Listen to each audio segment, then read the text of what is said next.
Alien Romulus has been out for about a week now, so I think it's fair game to go into spoilers today. If you haven't seen the movie, be warned, spoilers all throughout. If you want to get an idea of the movie without spoilers, you can check out my previous video where I review the movie and offer some first impressions. There was a lot I had to tiptoe around, so I'll be getting into it all here. I'll probably be all over the place with this spoiler talk video, but I wanted to start off with one of my personal biggest curiosities going into the movie. Leading into Alien Romulus, there was a strong speculation that Big Chap, the original alien from the original 1979 film, would be making a return for this film. This is indeed the case. As it opens, we see the wreckage of the Nostromo floating in space 20 years after its destruction, and a Weyland-Yutani vessel retrieving what looks like some kind of asteroid. It is brought aboard the Renaissance space station, and we see that within there are the remains of the alien that stalked the crew of the Nostromo all those years ago. This sets up everything that we'll see revealed throughout the plot of Alien Romulus. Big Chap is being used as a host to create facehugger parasites, which are actually being farmed because they contain the Plagiaris praepotens pathogen, aka the black goo, which we saw in Prometheus and Alien Covenant, and has been incorporated into several extended universe stories. Alex White first introduced the term Plagiaris praepotens in the novel Alien the Cold Forge, an excellent alien story. And I feel there's some inspiration lifted from that story into what we see in Romulus.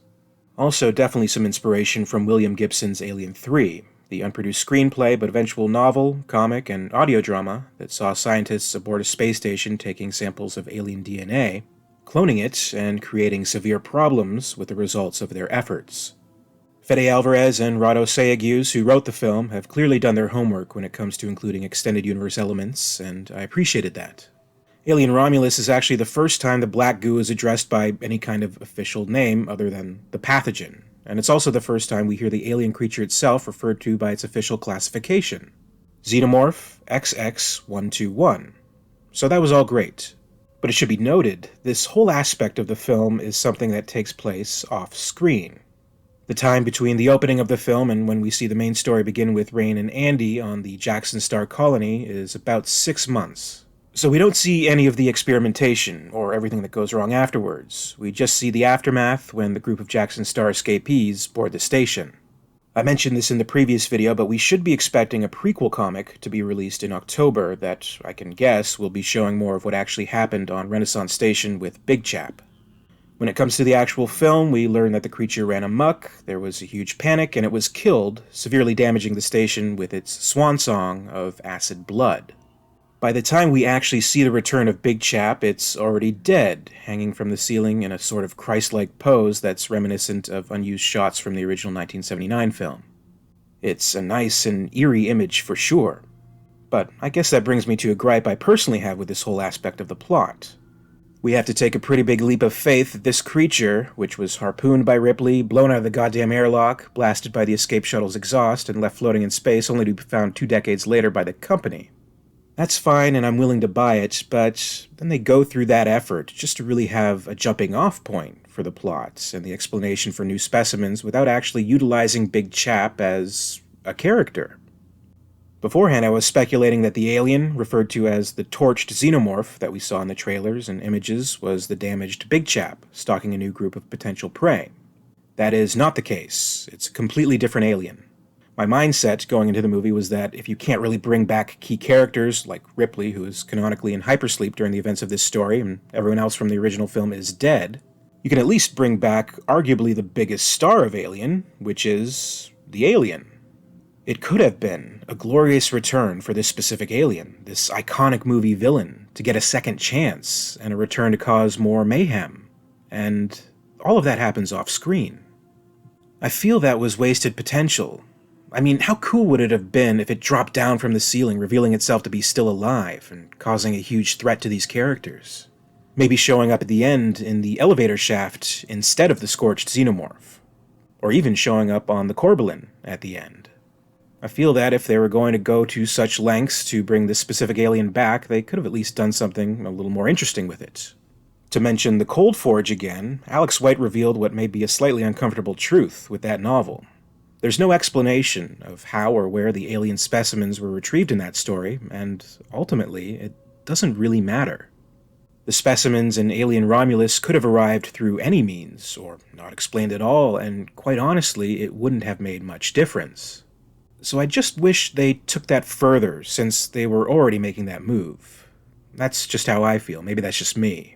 Maybe they used Big Chap the way they used him purposefully enough, and decided for the most part his legacy belonged purely in the 1979 film, and it was best not to play with this specific returning character too much.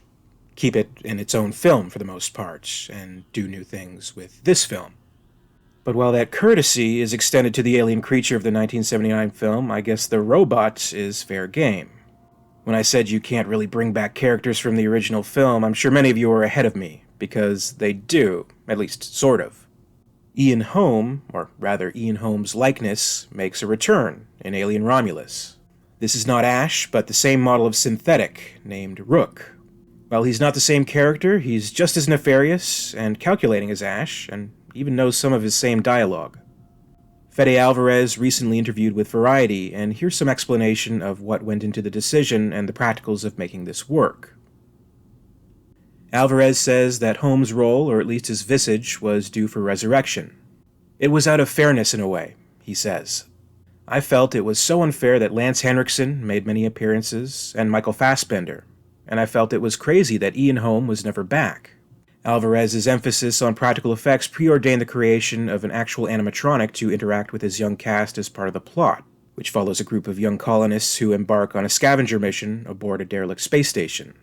The need for an authority to explain how the vessel was abandoned paved the way for discussions about an android that's from the same generation as Ash. Talking with Ridley, both of us came up with this idea that what if it has the likeness of Ian Holm, which is different from being Ian Holm or even being Ash. Alvarez insists. We would have never dared to reproduce that because you cannot reproduce with any technology the talent of an actor. You can never capture the nuance of someone's performance and their choices. So we designed a different character, but it shares the same likeness. Before he indulged the idea too deeply, Alvarez says that he reached out to obtain the blessing of Holmes' heirs. Then the first thing I did was personally call his widow, family, and kids to make sure everybody was on board with this idea. Given that the filmmaker had lost his own father in 2021, the same year that Holm died, he recognized that they may not want to see him appear on screen. But he soon learned that the idea had the potential to reconcile some feelings about the industry Holm possessed at the time of his death.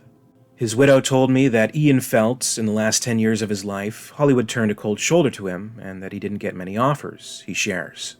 And she said he would have loved to be invited back into Alien, because he loved Ridley, and he loved that franchise. Now, I'm definitely a big fan of the Ash character, and if he can return in some way and in some form, it's admittedly tempting to see. I think it worked really well in Tim Lebbon's novel, Alien Out of the Shadows, where Ash had downloaded his consciousness into the Narcissus computer and was revealed to be the true reason why Ripley veered off course for 57 years. But maybe that's a little bit different because it's his consciousness inside a computer and not physically the Ash android.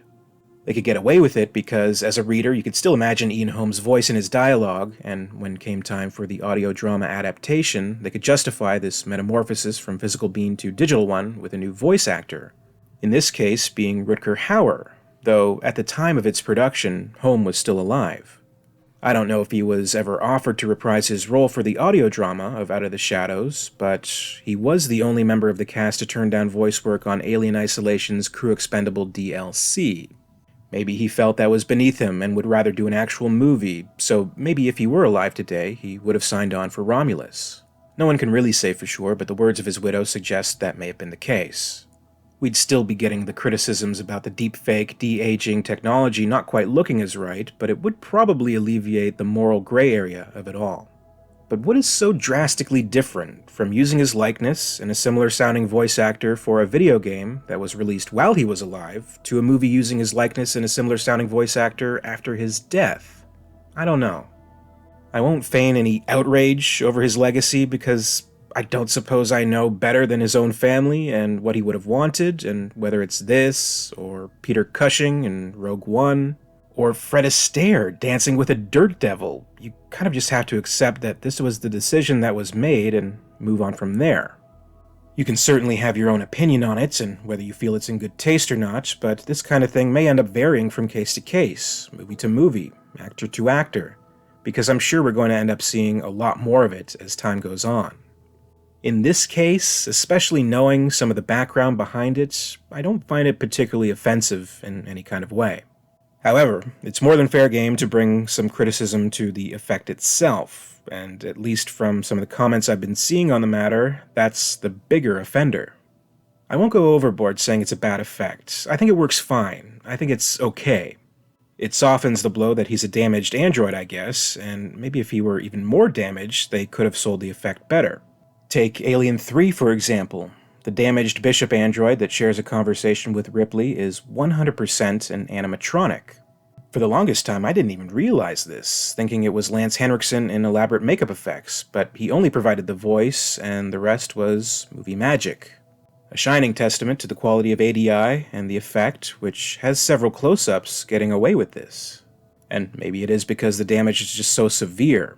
So maybe they could have done a little bit more to bring Rook to life, but again, I don't think it's a bad effect. I think it's fine, it just didn't completely fool me, and not being fooled completely doesn't necessarily equal it being a bad effect. In every case of CGI resurrection or de-aging that I've seen, I think it's fair to say that we're just not quite there yet with the technology for it to be absolutely seamless. I'd consider it to be a worthy effort though, and that's not to diminish the very clear talent of the SFX team behind Rook. And it's certainly not to diminish Daniel Betts, the actor providing the facial reference and voice of Rook. He's sure to remain an unsung hero to this character, but he does a good job. Another complaint I've seen is that, all other factors considered, bringing back a familiar face just for its own sake is pure fan service and just pure pandering to the fans. A cynical take, but maybe not entirely unwarranted these days. But it's not like Alien is a franchise akin to Star Wars, where there is a laundry list of fan-favorite characters that filmmakers will find any excuse to bring back because the fans are clamoring for more. I think this was a little more innocent, a little more sincere, more to the tune of, hey, wouldn't it be cool if we included the Ash android? And it was kind of cool to see. I don't think there was a huge demand for it, and that they were trying to satisfy such a demand. If it had not been an Ash model, and it was a completely different android character introduced, it wouldn't have significantly changed things, though that's another valid criticism you could bring up. Why not just have another actor play some other android in this role? And maybe I should stop for a moment to ask this. If you've been following news about Alien Romulus since the very beginning and keeping track of its updates, don't you remember that at one point it was reported that the actress Phoebe Waller-Bridge was part of the cast? And wasn't it reported that she was actually playing the character Rook? What happened with that? Was it just a red herring all along? Was she involved with the production at some point but dropped out? If so, at what point, and did she get as far as filming any scenes? I'd be very curious to know that. I think she would have done a good job, and that would have been interesting to see. But that's where I think a problem may have risen. If this other android in the story were a new character and a new actor, maybe too interesting for its own good, then it would have potentially taken away the spotlight from Andy. Since we have an already established android, we already know where it stands in continuity, and we already have a preconceived notion of this character, and we as the audience and as fans engage with it differently than if it were a new creation. At this point in the story, we've already been engaging with Andy for a significant amount of time, and he's already stood out as a unique character against other AIs we've seen in the series. By introducing a familiar android that we've seen before, we already know what we're dealing with, more or less, and the focus can stay on Andy and how he reacts to this other artificial person. Ultimately, Rook is an extension of Andy. So maybe it's all exactly how it needed to be, and the appropriate light is able to shine on David Johnson and his performance. I, like many others I've seen reactions from, absolutely love the performance and love the Andy character. When it comes to the Alien series, the inclusion of an android character has become almost as much of an expectation as the Alien itself. I think that's something the series has always excelled in, even with the less loved entries. So it's a difficult thing so many movies in to once again come up with an android character that is different from what we've seen before and is compelling in its own ways. Alien Romulus absolutely delivers when it comes to the Andy character. In these movies, sometimes the android is good, sometimes bad. Andy is definitely a good guy, as we're introduced to him. He's the surrogate brother to Rain Carradine, found and programmed by her father with the primary directive to do what is best for Rain. He's also equipped with seemingly endless dad jokes, a nice touch. He's an older model, not exactly top of the line, so he malfunctions on occasion, appearing almost like a seizure. Rain is able to tend to these episodes with the drive that she keeps with her at all times, which can reboot Andy. This plays important later when access to a door within the Remus faction of Renaissance Station is needed. And that's one of my favorite scenes of the movie. The facehuggers have revealed themselves, attacking the other characters, Tyler and Bjorn, while Andy is stuck rebooting with the drive taken from Rook. Upon this reboot, an update has taken place, and we notice a change in Andy. He's working much better, is more eloquent, and has gained more insight to what's going on in the station. It's almost a Flowers for Algernon type transformation, and Johnson displays this perfectly, in a way that we as the audience, much like Rain, have some worries that kind, meek android we've come to know may be lost, but may still be in there deep down. It's the relationship between the two that really drives the movie. We know that Rain's motivations are to leave the colony of Jackson's Star, and she has the opportunity to do so with the plan to infiltrate Renaissance Station and steal the cryopods. She wants to start the new life that she's literally been dreaming of on Vega, but we learn that will come with a price. Vega is a non-Weyland-Yutani system which does not allow synthetics, so upon arrival, Andy must be decommissioned, otherwise Rain could be sent to prison. Rain is of course conflicted, but Andy repeats his mantra that he must do what's best for Rain. Once he is upgraded, we almost sense that if an android can possess desire, then Andy's desire is to prove his worth to Rain. "I've been nothing but a burden to you," he tells her. "Today I can finally help. You won't see me as a child anymore." Things are complicated further when Rook implements a new directive for Andy: do what's best for the company. It becomes a matter of can he fully be trusted, and can Rain somehow help Andy return to who he once was. There's a moment at the end where Rain and Kay are clear to escape from the hive on Romulus, with Andy being incapacitated after being attacked by an alien. Rain makes the decision to go back and save Andy. This is something similar to what we've seen in the first two movies with Ripley. Is this character going to risk it all and go back for the cat, or for Newt? I think the bond they've established between the characters justifies this decision, and she is able to bring Andy back to his previous self. While he sustains further injuries later, both Andy and Rain survive the events of the film. Still ahead of them is the issue of AIs restricted from living on Vega. That has gone unresolved, and we're merely left with the hope that she'll figure something out. I think if they do decide to make a direct follow-up to this story with these specific characters, it could make an interesting challenge in the sequel. I like these characters enough, and I think I would like to see more, but if I never do, I think I'm satisfied with where they ended things. I made a comparison between Rain and Ripley, but I should stress that she's not really a Ripley clone. At least not to the extent we've seen before in movies, such as Alexa in Alien vs. Predator, or even Daniels in Alien Covenant. She's not the tough, take-no-shit, do things by the book, take charge when things go wrong type. The writing of this character allows her to be more vulnerable, and more filled with doubt than leads we've seen in the past. Obviously, she steps up and finds her bravery in the end, but this is a character on a different path with a different arc, so it's familiar, but not a copy. I thought Kaylee Spaney did a great job. She's had some great standout roles recently, such as with Priscilla and Civil War, and I think this one is going to push her even further into becoming a big star. I thought the entire cast was quite good, actually. As I mentioned in my previous video, I think it works better for this kind of movie if the group of characters is a little smaller and a little more intimate, so that we can invest in them better as opposed to seeing the really obvious fodder characters. They all play off each other well, and we get to know things about the characters just enough that they stand out. They're all orphaned, and this group becomes a family unit, though not without its dysfunctions. Certainly not without its own scandals either. It's revealed that Kay, played by Isabella Merced, is pregnant. Rain asks who the father is, and she replies that it's just some asshole. As a viewer, as someone actively participating as the movie goes on, I think it's just natural to assume that if there is a plot point of a character being pregnant, then there must be another character within this story who must be the father. Stories, I guess, just train us to think this way. And if this is the case in Alien Romulus, even if not explicitly stated, then one of this story's characters must be the father, and really the only possible candidate is Bjorn.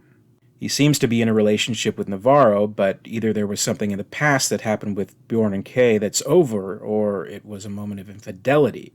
Some would agree with this being the case, others have pointed out that they're cousins. But for one thing, that would hardly be the most questionable thing we've seen in a Fede Alvarez movie, and for another, it's possible that Kay isn't actually a blood relative. Both Tyler and Bjorn have English accents, while Kay has the American accent. Not that accents are passed down through DNA, but a possible hint that she may be adopted, or she may be Tyler's stepsister and not actually related by blood. It's telling that she immediately asks Ray not to tell Tyler she's pregnant, because maybe he would piece things together. It's telling that Navarro excuses herself during this conversation to tend to the cryopods and their cargo. We see a moment where she appears overcome with emotion, possibly relief that they've finally found an escape from the colony, but also possibly because she's dealing with something very hurtful.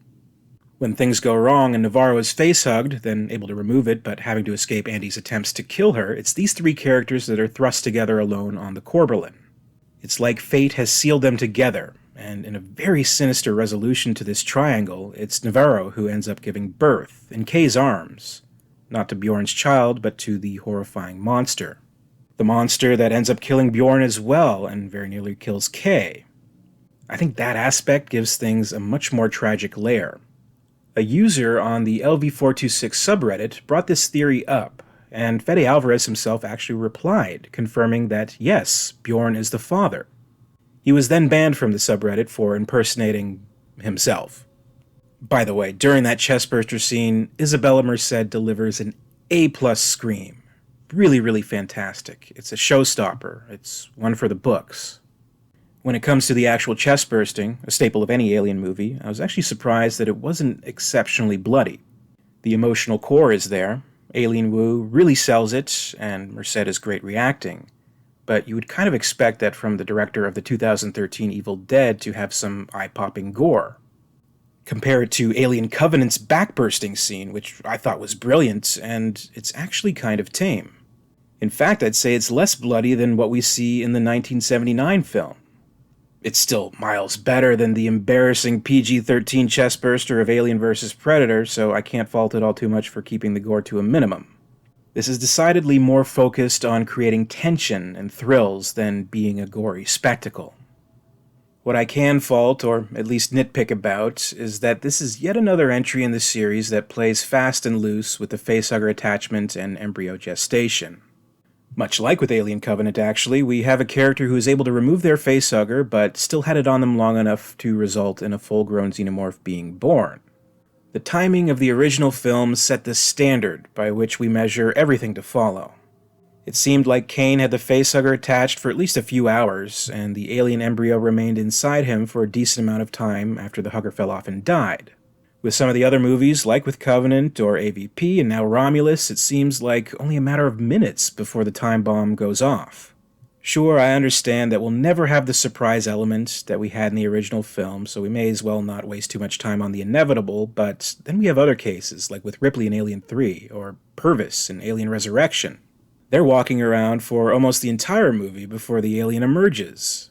As someone who does these deep dives into the franchise, really explores the details and the reality that is created within this series, another uncomfortable truth must ultimately be confronted. The gestation of a chestburster only takes as long as the plot demands it to. Still, some consistency wouldn't hurt.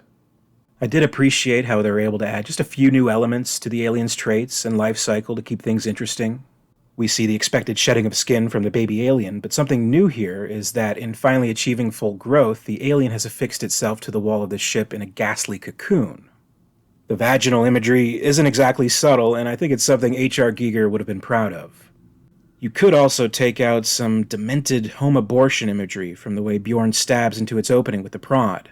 It's actually a little unnerving to see with that undercurrent in mind. They also make some design changes to the facehuggers and introduce new traits there. Andy surmises that while the facehuggers can't actually see, they can tune into body heat, noise, and heart rate of a potential victim. Rain's proposal is that they turn up the room's heat to match their bodies, stay calm, stay quiet, and they might be able to evade them. Worth a shot, right? Definitely something a little reminiscent of the Predator playbook, but I thought that was a good addition, and I really liked the scene. I thought the tension worked really well. I also really liked the sequence near the end where Rain is slaughtering the aliens with the pulse rifle, then has to evade the floating acid blood in zero gravity. I think that was an innovative and interesting action sequence, taking advantage of the traits we already know of the xenomorph in a new way. I think that for every element of the movie that's tried and true, we also get something that we haven't quite seen before. It's a difficult balance that I think is pulled off nicely. And there's always a challenge with these movies in giving us the classic alien design that we know so well and taking advantage of that, but also incorporating a new creature and a new design. I think it goes without saying that when James Cameron introduced the Alien Queen in Aliens, it was a huge success and became an equally iconic creature design. Even something that's just slightly different, like the quadruped alien in Alien 3, born of a dog host, or ox depending on the version you're watching, which moves and acts just a little differently. I'd also sing praise for the Neomorph in Alien Covenant, which is another slightly different design, but very scary and an effective movie monster.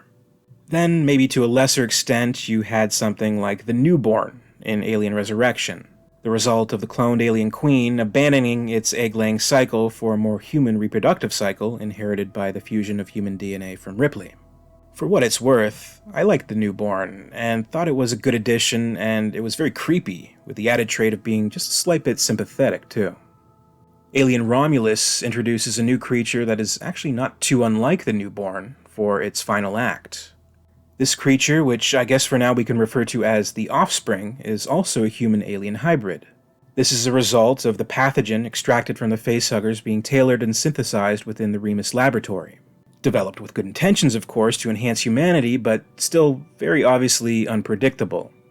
Having been injured and having lost a lot of blood, Kay injects a vial of the pathogen into her bloodstream to hopefully heal herself. Its intended use seems to be successful, and she is healed, but it affects the baby growing inside of her, causing the accelerated birth of something very clearly not entirely human. The design of this creature is alright. It has some alien traits, some human traits, even somewhat resembling one of the engineers from Prometheus. It's definitely unnerving to look at, which I suppose is the main goal, and it delivers on that. You do begin to wonder, though, with so many tributes to past Alien movies, if this was Fede Alvarez's way of giving a nod to Alien Resurrection. This is apparently not the case. In his Variety interview, he speaks about this new inclusion. Surprisingly, Alvarez says he hadn't thought of the Alien Resurrection connection until his son pointed it out at the film's premiere. He had recently watched with a buddy of his all of the Alien movies, and when The Offspring comes out, he goes, "It's like in Resurrection."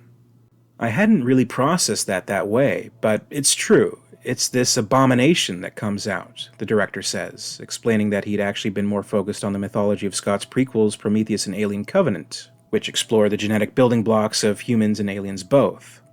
I was hoping that people picked up on the whole engineer part of it, he says. The black goo is the root of the whole thing that was introduced in Prometheus, Alvarez explains. It's the root of all life, but also particularly the xenomorph come out of that thing, which means it has to be inside them. It's the xenomorph's semen, almost.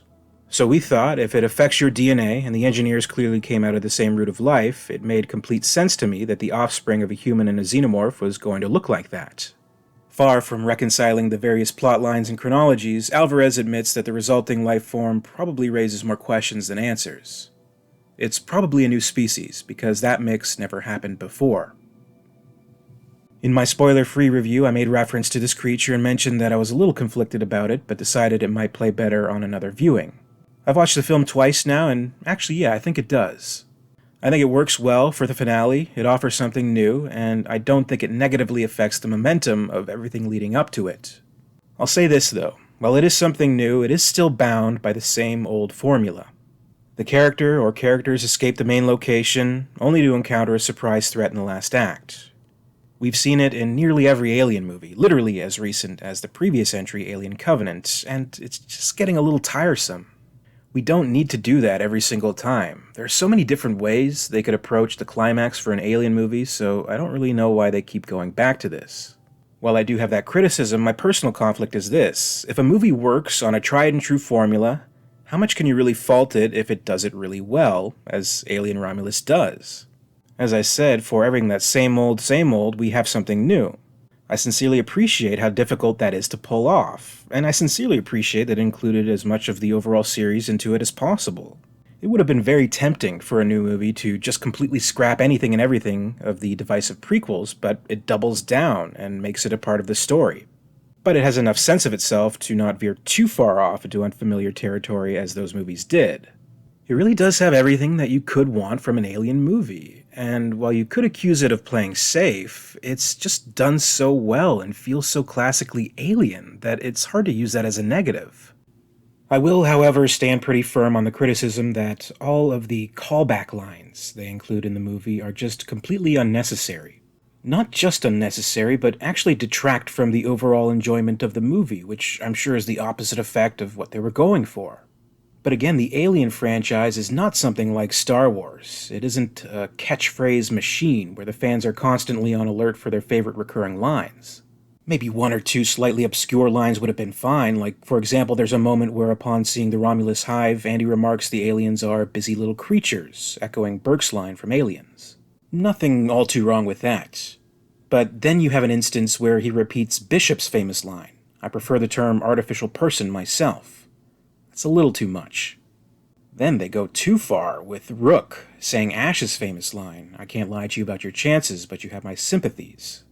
Really?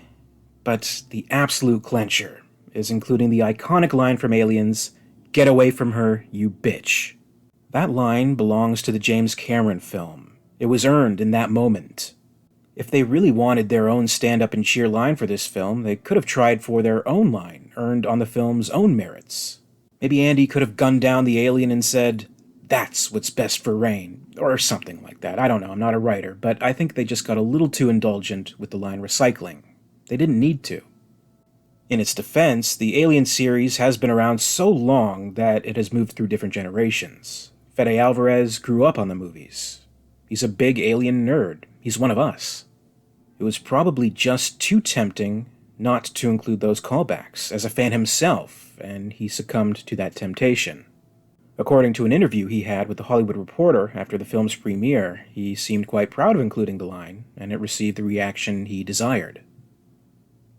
That was the only time at the Aliens premiere where Cameron realized everybody was on board, and so it was fitting that we got a similar cheer last night to the "Get away from her, you bitch" line. It was a religious moment, Alvarez tells The Hollywood Reporter. I just think that since the movie is so good on its own merits, it was overkill. They did such a great job with the characters, with the special effects, with the action scenes, the cinematography, the music, everything. It stands on its own so well, and we didn't need that extra fan service. If there's one aspect about Alien Romulus that I truly feel was a big negative, it was that. Does it ruin the movie? Of course not. There are so many more delights to behold in this new film. As much as I liked the Ridley Scott prequels, I do like that we got this instead of a third one. I like the tradition of bringing in new talents to tell new Alien stories, and Fede Alvarez very successfully carries on this tradition.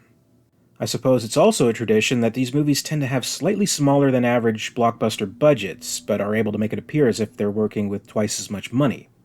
I think having such limitations breeds creativity, and infusing of the old and new technologies, we get something that feels respectful of what came before, but also something unmistakably modern. This is a new era of Alien, and I think this is exactly the kind of entry necessary to open the door to further movies that can take what worked from this one and apply it to something a little bit different. Maybe it's not the Alien movie we deserve, but it's the one we need. And this all seems to be paying off. The movie has had positive reviews from critics, I've seen more positive from fans than negative, and it's doing very well at the box office, both domestically and internationally. I think we as Alien fans should take some pride in the fact that it was Alien Romulus that finally dethroned the mega hit Deadpool and Wolverine from the #1 spot. That's pretty cool, and I think that deserves some bragging rights. So it's a relief that this one is objectively successful by all the usual measures. Not everyone's going to love the movie, sure, and those who do like it may not find it perfect either. I don't. I definitely expressed plenty of my own criticisms, but overall, I really like the movie. I think it is a worthy entry into this series that I love so much, and I am thankful for Fede Alvarez for bringing so much care and attention into bringing us this entry. A lot of people like to include their new rankings when a new movie in a series comes out, and I'm a little iffy on that. I don't really know exactly where I'd rank Alien Romulus in the greater scheme of things. Obviously, Alien and Aliens are the top for me, and it's just about impossible to change that. But you know what? I'd still include Alien 3 high up in my favorites. I'd still look at it as the Alien trilogy, and then everything else that follows. so maybe it ranks somewhere after those first three for me. Either way, it's a movie I really enjoyed. I look forward to watching it again, and hopefully I'll be able to catch more viewings while it's still in theaters. It's an exciting time to have Alien back and to see such positivity around it for the most part, and to think about what the future may have in store for the series. So that's about all I have to cover for today's video, the main topics I wanted to look at for this spoiler talk. Though I'm sure there will be more than plenty to talk about with future videos on the channel. Have you had a chance to see Alien Romulus, and what did you think? Do you have your own series rankings now? Have you seen it more than once, and if so, how many times? And how did you see it? My first viewing was a standard screening, but the second time around I saw it in IMAX, which was incredible and highly recommended if you have IMAX screenings near you. And maybe my most burning question, were you able to track down any of the cool merchandise for the movie they had at theaters, like the alien head or facehugger popcorn buckets? Comment below and let me know.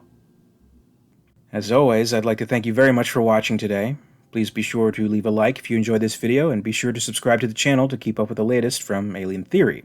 My very special thanks today goes out to Brandon James, Xeno Shadowmorph, and Xenozip, Queen Tiers of the Patreon Hive. Thank you to Gregory Ford and John Griggs, the Hive's Praetorians. A very special thanks to Lady Anne in the Ellen Ripley Tier of Excellence, and thank you so much Nicholas Butta and Frank, the Alien Theory Weyland-Yutani Executives. If you'd like to join the Hive and support the channel, check out my Patreon page for further information. In the meantime, you can follow me on social media. Follow @alien_theory on X, formerly Twitter. Follow @alientheoryyt on Facebook and Instagram for more. And until next time, this is Alien Theory, signing off.